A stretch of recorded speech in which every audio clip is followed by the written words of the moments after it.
Hello friends, welcome to Just Creative World. ഇന്നത്തെ recipe പടവലങ്ങ വെച്ചുണ്ടാക്കാൻ പറ്റിയ നല്ല ടേസ്റ്റി ആയിട്ടുള്ളൊരു കറിയാണ്. പടവലങ്ങയ്ക്കകത്ത് vitamin A, B, C, potassium, magnesium, calcium, iodine, iron ഇതെല്ലാം നല്ലപോലെ അടങ്ങിയിട്ടുണ്ട്. പിന്നെ അത് മാത്രമല്ല, ഡൈജസ്റ്റീവ് ഇഷ്യൂസിനൊക്കെ വളരെ നല്ലതാണിത്. കാരണം ഇതിനകത്ത് നല്ലപോലെ ഫൈബർ കണ്ടൻറ്റും ഉണ്ട്. ചോറിനൊക്കെ കൂട്ടാൻ പറ്റിയ നല്ലൊരു കറിയും കൂടിയാണിത്. പടവലങ്ങ ഇഷ്ടമില്ലാത്തവർ പോലും നല്ല ടേസ്റ്റായിട്ട് കഴിക്കും. അപ്പം നമ്മൾക്ക് നോക്കാം ഇതെങ്ങനെയാണ് ഉണ്ടാക്കുന്നത് എന്നുള്ളത്. അതിനായിട്ട് 1/2 കിലോ പടവലങ്ങയാണ് ഞാൻ എടുത്തിട്ടുള്ളത്. ഇതിൻ്റെ കുരുവെല്ലാം കളയുന്നതിന് മുന്നേ ഉള്ള വെയിറ്റാണ് 1/2 കിലോ. ഇതിൻ്റെ 2 സൈഡും ഒന്ന് കട്ട് ചെയ്ത് കൊടുക്കുക. ഒരു സൈഡ് കുറച്ച് ഹാർഡായിരിക്കും.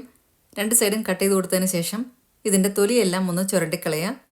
ഇത്രയും പടവലങ്ങ എടുത്തു കഴിഞ്ഞാൽ 5-6 പേർക്ക് നല്ലപോലെ കഴിക്കാനുള്ള കറി ഉണ്ടായിരിക്കും. ഇപ്പം ഞാനിവിടെ ഇതിൻ്റെ തൊലിയെല്ലാം കളഞ്ഞിട്ടുണ്ട്. ഇനി ഇതിൻ്റെ ഉള്ളിലത്തെ സീഡും കൂടെ നടുഭാഗം കട്ട് ചെയ്തിട്ട് കളയാം. അതിനുശേഷം നുറുക്കാൻ എളുപ്പത്തിന് ഇതേപോലത്തെ പീസാക്കി വെക്കാം. എന്നിട്ടിത് നീളത്തിലൊന്ന് കട്ട് ചെയ്ത് കൊടുക്കാം. എന്നിട്ട് നമ്മൾക്കിത് ചെറുതാക്കി അരിഞ്ഞെടുക്കാം. എല്ലാം ഇതേപോലെ തന്നെ അരിഞ്ഞെടുക്കുക. ഒരുപാട് വലുതാക്കി അരിയേണ്ട ആവശ്യമില്ല ഈ കറിക്ക്.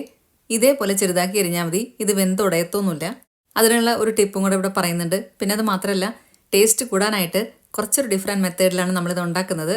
അപ്പം ഞാനിവിടെ എല്ലാം ഇതേപോലെ തന്നെ അരിഞ്ഞെടുത്തിട്ടുണ്ട്. ഈ ഒരു വലുപ്പത്തിലാണ് അരിഞ്ഞെടുത്തിട്ടുള്ളത്. ഇനി അതിനകത്തോട്ട് 1/2 ടീസ്പൂൺ മഞ്ഞൾപ്പൊടി, 1/2 ടീസ്പൂൺ ഉപ്പ്, 1/4 ടീസ്പൂൺ മുളക് പൊടി ഇത്രയും ഇട്ട് കൊടുത്തതിന് ശേഷം നന്നായിട്ടൊന്ന് പുരട്ടി വയ്ക്കുക.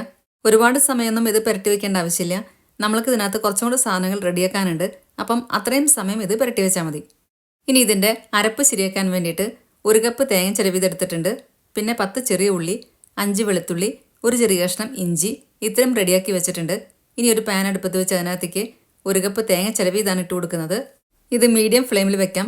അതിനുശേഷം 10 ചെറിയ ഉള്ളി, 5 വെളുത്തുള്ളി, ഒരു ചെറിയ കഷ്ണം ഇഞ്ചി ഇത്രയും ഇട്ട് കൊടുത്തു. ഇനി ഇത് കുറച്ച് നേരം ഒന്ന് വഴറ്റി കൊടുക്കാം. ഒരുപാട് ബ്രൗൺ കളറൊന്നും ആകണ്ട. അതേസമയം കുറച്ചൊന്ന് കളർ മാറണം. മീഡിയം ഫ്ലെയിമിൽ 5-6 മിനിറ്റ് വെച്ച് കഴിഞ്ഞാൽ ഇതേപോലെ കളർ മാറും. നമ്മളിത് നോൺ സ്റ്റിക്ക് ആയതുകൊണ്ട് എണ്ണയൊന്നും ഒഴിക്കാതെയാണ് ഇത് വഴറ്റിയത്. ഇനി നോൺ സ്റ്റിക്ക് അല്ല എങ്കിൽ 1 ടേബിൾ സ്പൂൺ എണ്ണ ഒഴിച്ചു കൊടുത്തതിന് ശേഷം വഴറ്റാം. ഇത്രയും വഴന്നു കഴിഞ്ഞാൽ നമ്മൾക്ക് ഇതിനകത്തോട്ട് കുറച്ച് പൊടികൾ ഇട്ട് കൊടുക്കാനുണ്ട്. ആദ്യമേ ഇട്ട് കൊടുക്കുന്നത് 1/4 ടീസ്പൂൺ മല്ലിപ്പൊടി. പിന്നെ വേണ്ടത് മഞ്ഞൾപ്പൊടിയാണ്. നമ്മൾ നേരത്തെ പടവലങ്ങ പുരട്ടി വെച്ചപ്പോൾ കുറച്ച് മഞ്ഞൾപ്പൊടി ഇട്ട് കൊടുത്തിട്ടുണ്ടായിരുന്നു. അതുകൊണ്ട് ഇപ്പം 1/4 ടീസ്പൂൺ മാത്രമേ ഇട്ട് കൊടുക്കുന്നുള്ളൂ. പിന്നെ വേണ്ടത് മുളക് പൊടിയാണ്. മുളക് പൊടി നമ്മൾ നേരത്തെ ഇട്ട് കൊടുത്തിട്ടുണ്ടായിരുന്നു. ഇവിടെ നമ്മൾ ഇട്ട് കൊടുക്കുന്നത് കാശ്മീരി മുളക് പൊടിയാണ്. 1 ടീസ്പൂൺ ഇട്ട് കൊടുക്കുന്നുണ്ട്. ഇതിനധികം എരിവ് കാണത്തില്ല. അപ്പം എരിവ് കൂടുതൽ വേണമെന്നുള്ളവരാണെങ്കിൽ സാധാരണ മുളക് പൊടി 1 ടീസ്പൂൺ ഇട്ട് കൊടുക്കാം. എന്നിട്ട് വീണ്ടും കുറച്ച് നേരം കൂടെ ഇതൊന്ന് വഴറ്റി കൊടുക്കുക. പൊടികളുടെയൊക്കെ പച്ചമണം മാറുന്നവരെ വഴറ്റി കൊടുക്കാം. ഇപ്പം ഏകദേശം 8 മിനിറ്റായി ഞാൻ വഴറ്റി കൊടുക്കുന്നു. ഇനി ഇത് ഓഫ് ചെയ്യാണ്. ഓഫ് ചെയ്തിട്ട് നമ്മൾക്കിത് ചൂടാറാനായിട്ട് മാറ്റി വയ്ക്കാം.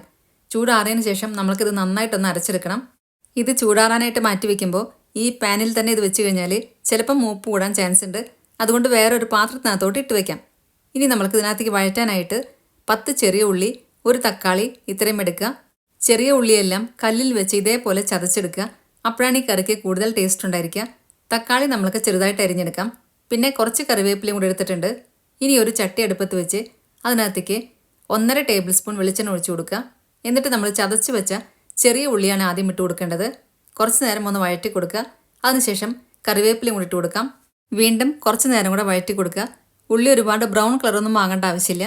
ഇനി നമ്മൾ നേരത്തെ പുരട്ടി വെച്ച പടവലങ്ങയാണ് ഇട്ട് കൊടുക്കുന്നത്. പടവലങ്ങ ഇട്ട് കൊടുത്തതിന് ശേഷം നമ്മളിനി വെള്ളമൊന്നും ഒഴിച്ചു കൊടുക്കേണ്ട കാര്യമില്ല. തീ നന്നായി കുറച്ച് വെക്കുക. ഇത് ചട്ടി ആയതുകൊണ്ട് തന്നെ നല്ല ചൂടുണ്ടായിരിക്കും. അതുകൊണ്ട് അടുക്കി പിടിക്കാതെ പ്രത്യേകം ശ്രദ്ധിക്കുക. തീ നന്നായി കുറച്ച് വെച്ചതിന് ശേഷം ഇത് ഇടയ്ക്കിടയ്ക്ക് ഇളക്കി കൊടുക്കാം. പടവലങ്ങയിൽ നിന്ന് ചെറുതായിട്ട് വെള്ളം ഇറങ്ങി വരാൻ തുടങ്ങും. ആ ഒരു സമയത്ത് നമ്മൾക്ക് ഇതിനകത്തോട്ട് തക്കാളി അരിഞ്ഞതും കൂടി ഇട്ട് കൊടുക്കാം. എന്നിട്ട് വീണ്ടും വഴറ്റി കൊടുക്കുക. ഇപ്പോഴും നമ്മൾ ഇതിനകത്തേക്ക് വെള്ളം ഒഴിച്ചു കൊടുക്കേണ്ട ആവശ്യമില്ല. തീ നന്നായി കുറച്ച് വെച്ചതിന് ശേഷം ഇടയ്ക്കിടയ്ക്ക് ഒന്ന് ഇളക്കി കൊടുത്താൽ മതി. മീഡിയം വലുപ്പത്തിലുള്ള 1 തക്കാളി അരിഞ്ഞതാണ് ഇട്ട് കൊടുത്തിട്ടുള്ളത്. നമ്മൾ ഇതിനകത്തേക്ക് വെള്ളം ഒഴിച്ചു കൊടുക്കാതെ ഇതേപോലെ വഴറ്റിയെടുക്കുന്നത് കൊണ്ട് കറിക്ക് പ്രത്യേക ഒരു ടേസ്റ്റ് ആയിരിക്കും. പടവലങ്ങയ്ക്കകത്ത് ഉപ്പും മുളകും എല്ലാം നല്ലപോലെ പിടിച്ചിട്ടുണ്ടായിരിക്കും. 10 മിനിറ്റ് നമ്മൾക്ക് ഇതേപോലെ ചെറിയ തീയിൽ വെച്ച് ഇടയ്ക്കിടയ്ക്ക് ഇളക്കി കൊടുക്കാം. അപ്പം ആ സമയം കൊണ്ട് നമ്മൾ നേരത്തെ തേങ്ങയൊക്കെ അവിടെ മൂപ്പിച്ച് വെച്ചിട്ടുണ്ടായിരുന്നു. അതെല്ലാം ചൂടാറി വന്നിട്ടുണ്ട്. ഇത് മിക്സിയുടെ ചെറിയ ജാറിനകത്തേക്ക് ഇട്ട് കൊടുത്തതിന് ശേഷം വെള്ളം ഒഴിക്കാതെ നമ്മൾക്കിതൊന്ന് അടിച്ചെടുക്കാം. നമ്മൾ ഇതിനകത്തേക്ക് ഇഞ്ചിയും വെളുത്തുള്ളിയും ചെറിയ ഉള്ളിയും എല്ലാം അരിയാതെയാണ് ഇട്ട് കൊടുത്തിട്ടുണ്ടായിരുന്നേ. അപ്പം വെള്ളം ഒഴിക്കാതെ അടിച്ചെടുത്താലാണ് നന്നായിട്ട് തരഞ്ഞു കിട്ടുക. ഇനി നമ്മൾക്ക് കുറച്ച് വെള്ളം ഒഴിച്ചു കൊടുക്കാം. എന്നിട്ട് വീണ്ടും നല്ല പേസ്റ്റായിട്ട് അരച്ചെടുക്കുക. ഇപ്പം ഞാനിതിവിടെ നല്ല പേസ്റ്റായിട്ട് അരച്ചെടുത്തിട്ടുണ്ട്. ഇതേപോലെ വേണം അരച്ചെടുക്കാനായിട്ട്. ഇനി ഇത് സൈഡിലോട്ട് മാറ്റി വയ്ക്കാം. ഇനി ചെറിയൊരു നെല്ലിക്ക വലുപ്പത്തിലുള്ള പുളി എടുക്കാം. എന്നിട്ട് അതിനകത്തേക്ക് കുറച്ച് ചൂടുവെള്ളം കൂടെ ഒഴിച്ചു കൊടുക്കുക. എന്നിട്ട് പുളി ഒന്ന് പിഴിഞ്ഞെടുക്കാം. ഈ സമയത്തൊക്കെ നമ്മൾ പടവലങ്ങ ഇടയ്ക്കിടയ്ക്ക് ഒന്ന് ഇളക്കി കൊടുക്കാൻ മറക്കരുത്.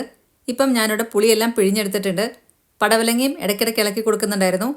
ഇപ്പം പടവലങ്ങയും തക്കാളിയെല്ലാം നന്നായിട്ട് വാടി വന്നിട്ടുണ്ട്. ഇനി ഈ സമയത്ത് ഇതിനകത്തേക്ക് 1/4 കപ്പ് വെള്ളം കൂടെ ഒഴിച്ചു കൊടുത്ത് വീണ്ടും ഒന്ന് ഇളക്കി കൊടുക്കുക. ചെറിയ തീയിൽ തന്നെ വെച്ച് ഇത് വേവിച്ചെടുക്കാം. പടവലങ്ങയൊക്കെ കുറച്ച് ഓൾറെഡി വെന്തിട്ടുണ്ട്. ഇനി നമ്മൾ ഈ 1/4 കപ്പ് വെള്ളം കൂടെ ഒഴിച്ചു കൊടുത്ത് വീണ്ടും ഇത് വേവിച്ചെടുക്കുമ്പോൾ കറക്റ്റ് പാകമായിട്ട് ഇത് വെന്ത് കിട്ടും.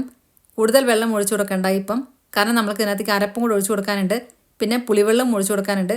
അപ്പം അതൊക്കെ നോക്കിക്കഴിഞ്ഞിട്ട് പിന്നീട് ആവശ്യമാണെങ്കിൽ വെള്ളം ഒഴിച്ചു കൊടുക്കാം. ഇപ്പം ഞാനിവിടെ അരപ്പ് ഒഴിച്ചു കൊടുത്തിട്ടുണ്ട്. വീണ്ടും എല്ലാം കൂടെ ഒന്ന് ഇളക്കി കൊടുക്കുക. ഇനി ഇതിനകത്തേക്ക് എരിവ് കൂടുതൽ വേണമെന്നുള്ളവരാണെങ്കിൽ നമ്മൾ തക്കാളി ഇട്ട് കൊടുത്ത സമയത്ത് തന്നെ 2 പച്ചമുളകും കൂടി ഇട്ട് കൊടുക്കാം. ഇനി മിക്സിയുടെ ജാറിലേക്ക് 1/2 കപ്പ് വെള്ളം ഒഴിച്ചു കൊടുത്ത് അതും കൂടെ ഒഴിച്ചു കൊടുക്കുന്നുണ്ട്. വീണ്ടും എല്ലാം കൂടെ ഇളക്കി കൊടുക്കുക. ഇനി നമുക്ക് ഇതിനകത്തേക്ക് പുളിവെള്ളമാണ് ഒഴിച്ചു കൊടുക്കാനുള്ളത്. അതിന് മുന്നേ ആയിട്ട് ഉപ്പെല്ലാം ഒന്നുകൂടെ നോക്കുക. ആവശ്യമാണെങ്കിൽ കുറച്ചും കൂടി ഇട്ട് കൊടുക്കാം. ഞാനിവിടെ ഇപ്പം കുറച്ചും കൂടി ഇട്ട് കൊടുക്കുന്നുണ്ട്. വീണ്ടും ഇളക്കി കൊടുത്തതിന് ശേഷം ഇനി നമുക്ക് പുളിവെള്ളം കൂടെ ഒഴിച്ചു കൊടുക്കാം. പുളിവെള്ളം മുഴുവനായിട്ട് ഒഴിച്ചു കൊടുക്കേണ്ട കാര്യമില്ല. പുളി നോക്കിയിട്ട് നമുക്ക് ഒഴിച്ചു കൊടുത്താൽ മതി. ഞാനിപ്പം ഇവിടെ മുഴുവനായിട്ട് ഒഴിച്ചു കൊടുക്കുന്നുണ്ട്. ചിലതരം പുളിക്ക് ഭയങ്കര പുളിപ്പായിരിക്കും ഉണ്ടായിരിക്കുക. അതുകൊണ്ട് അതെല്ലാം നോക്കിയിട്ട് വേണം ഒഴിച്ചു കൊടുക്കാനായിട്ട്. ഇനി ഇത് തീ ഒന്നും കൂട്ടി വെച്ചതിന് ശേഷം തിളപ്പിക്കാം. തിള വന്നു കഴിഞ്ഞാൽ വീണ്ടും തീ കുറയ്ക്കുക. തീ കുറച്ചിട്ട് 5 മിനിറ്റ് നമുക്കിതൊന്ന് കുക്ക് ചെയ്തെടുക്കാം. പടവലങ്ങയെല്ലാം നല്ലപോലെ വെന്തതാണ്. ആവശ്യമാണെങ്കിൽ കുറച്ചും കൂടെ വെള്ളം ഒഴിച്ചു കൊടുക്കാം. ഇത് ചൂടാറി കഴിയുമ്പോൾ ഒന്നും കൂടെ കുറുകിയിട്ട് വരും. അപ്പം അതെല്ലാം നോക്കിയിട്ട് വേണം വെള്ളം ഒഴിച്ചു കൊടുക്കാനായിട്ട്. ഇനി ഞാനിവിടെ കറി ഓഫ് ചെയ്യാൻ പോവാണ്. നമ്മൾക്ക് ഇതിനകത്തോട്ടൊന്ന് താളിച്ചൊഴിക്കാനുണ്ട്. അതിനായിട്ട് 2 ടേബിൾ സ്പൂൺ ചെറിയുള്ളി അരിഞ്ഞത്, കുറച്ച് കറിവേപ്പില, പിന്നെ 3 ഉണ്ടമുളക് ഇത്രയും എടുത്തിട്ടുണ്ട്. ഇനി ഒരു പാൻ അടുപ്പത്ത് വെച്ച് അതിനകത്തേക്ക് 1 ടേബിൾ സ്പൂൺ വെളിച്ചെണ്ണ ഒഴിച്ചു കൊടുക്കുക. എണ്ണ നന്നായിട്ട് ചൂടായിട്ട് വരുമ്പോൾ നമ്മൾ സാധാരണ താളിക്കുന്ന പോലെ തന്നെ 1 ടീസ്പൂൺ കടുക് ഇട്ട് കൊടുക്കാം. അതിനുശേഷം കറിവേപ്പിലയും ഉണ്ടമുളകും പിന്നെ നമ്മൾ അരിഞ്ഞു വെച്ച ഉള്ളിയും കൂടി ഇട്ട് കൊടുക്കാം. ചെറിയ ഉള്ളിയാണ് അരിഞ്ഞു വെച്ചിട്ടുള്ളത്. എല്ലാം കൂടി ഇട്ട് കൊടുത്തതിന് ശേഷം നല്ലപോലെ ബ്രൗൺ കളർ ആകുന്ന രീതിയിൽ വഴറ്റിയെടുക്കുക.